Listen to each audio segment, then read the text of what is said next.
এটিএমের সামনে দাঁড়িয়ে থাকা দুজন বয়স্ক মানুষ, একজন বৃদ্ধ আর একজন বৃদ্ধা, আমাকে দেখতে পেয়েই আমার সামনে এগিয়ে এলেন।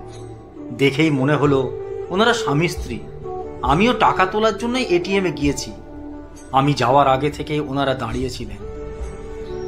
আমার সামনে এসে বৃদ্ধ মানুষটি বললেন, আমাকে টাকাটা তুলে দেবে বাবা? কেন দেব না, নিশ্চয়ই দেব। আমি টাকা তুলে দেব শুনে এটিএম কার্ডটা আর একটা কাগজে লেখা পিন নম্বরটা পাঞ্জাবির পকেট থেকে বের করে আমাকে বললেন, নাও বাবা, চলুন ভিতরে চলুন, আমি তুলে দিচ্ছি। না না, আমরা বাইরেই দাঁড়াচ্ছি, ও তুমি তুলে নিয়ে এসে দাও। সে কি, আপনি চলুন।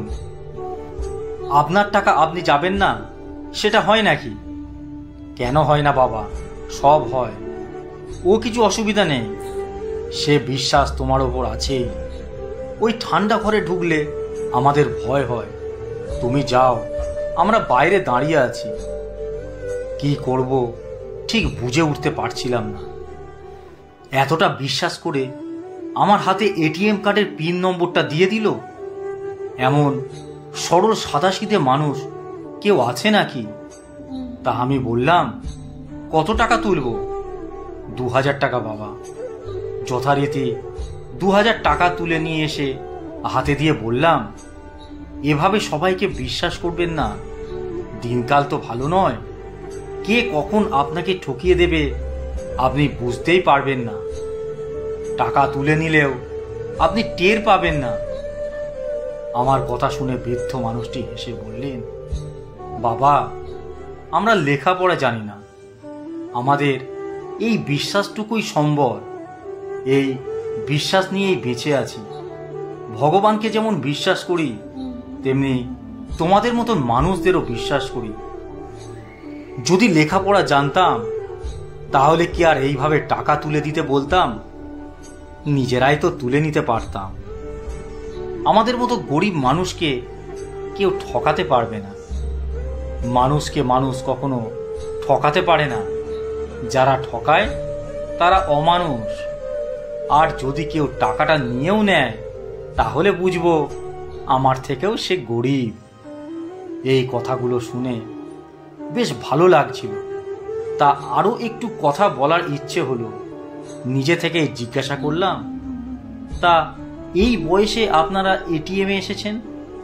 বাড়িতে আর কেউ নেই? না, বাড়িতে আর কেউ নেই। এই বুড়ো আর বুড়ি, দুজন দুজনের জন্য। আপনাদের ছেলে মেয়ে নেই? ছেলে মেয়ে নেই, ও নিয়ে আমাদের দুঃখ নেই। আমার গিন্নি তখন কাঁদতো, আমাকে বলতো খুব চিন্তা হয়, বুড়ো বয়সে আমাদের কে দেখবে। আমি গিন্নিকে বোঝাতাম, ভগবানের ওপর বিশ্বাস রাখো।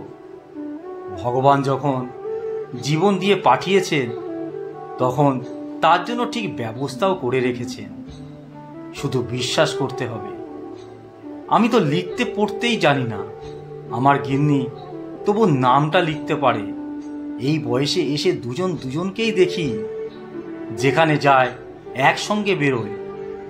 আমি কথাগুলো শুনছি আর পাশে দাঁড়িয়ে থাকা ওই বৃদ্ধার দিকে তাকিয়ে আছি। বয়সের ভারে যেন বৃদ্ধা অনেকটাই ছোট হয়ে গেছে।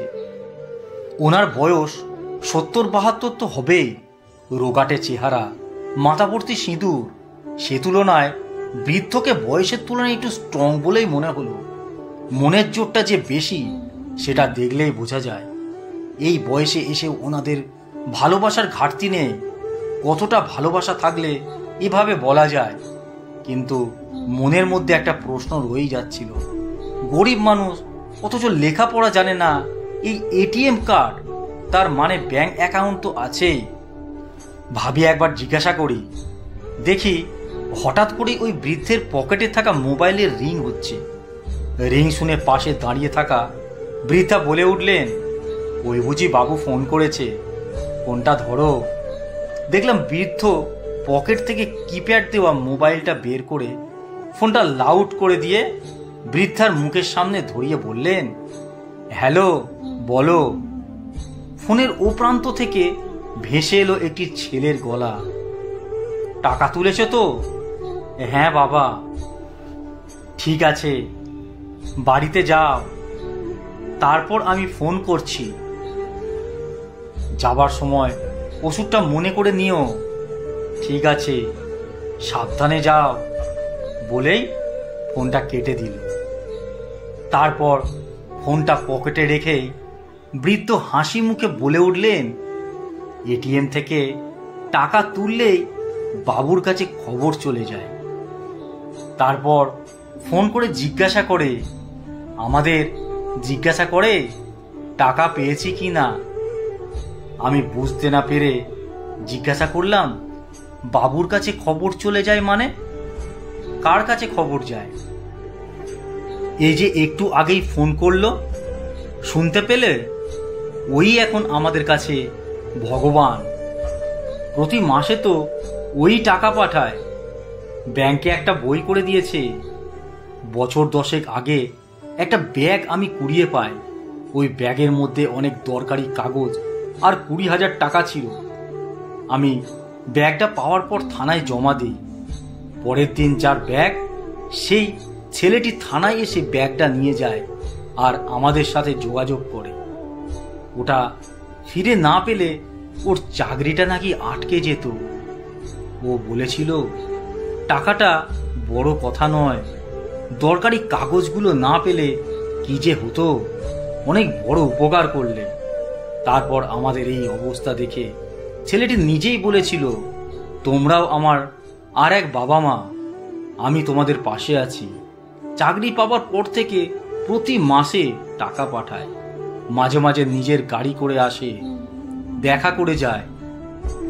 এটিএমে ওই ছেলেরই ফোন নম্বর দেওয়া আছে, তাই টাকা তোলার পর ওর কাছে খবর চলে যায়। এই মোবাইলটা তো ওই ছেলেই কিনে দিয়েছে। আমার গিন্নিকে তাই বলি, দেখো, যার কেউ নেই তার ভগবান আছে। সৎ পথে থাকলে ভগবান বনে অন্ন জোটাবে। তোমাদের মতো মানুষরা আছে বলেই ভরসা পাই, বিশ্বাস করি, আর সেই বিশ্বাস নিয়ে আজও চলছি। আসি বাবা, তোমারও অনেক দেরি হলো। আমি তখনও দাঁড়িয়ে আছি। দেখলাম বৃদ্ধার হাতটা শক্ত করে চেপে ধরে এগিয়ে গেলেন সামনের দিকে। কত কি শিখিয়ে দিয়ে গেলেন এইটুকু সময়ের মধ্যে। জীবনে বাঁচার জন্য অনেক অনেক টাকা লাগে না, লাগে সততা, লাগে বিশ্বাস। ভরসা করার জন্য একটা শক্ত হাত থাকলে ভালোবাসার অভাব হয় না। জীবনের শেষ দিন পর্যন্ত ভালোবাসা যায়, শুধু বিশ্বাসটা রাখতে হয়। সত্যিই তো, যার কেউ নেই তার ভগবান আছে। বুঝলাম, ভগবান থাকে সবার পিছে, সবার নিচে, সব হারাদের মাঝে।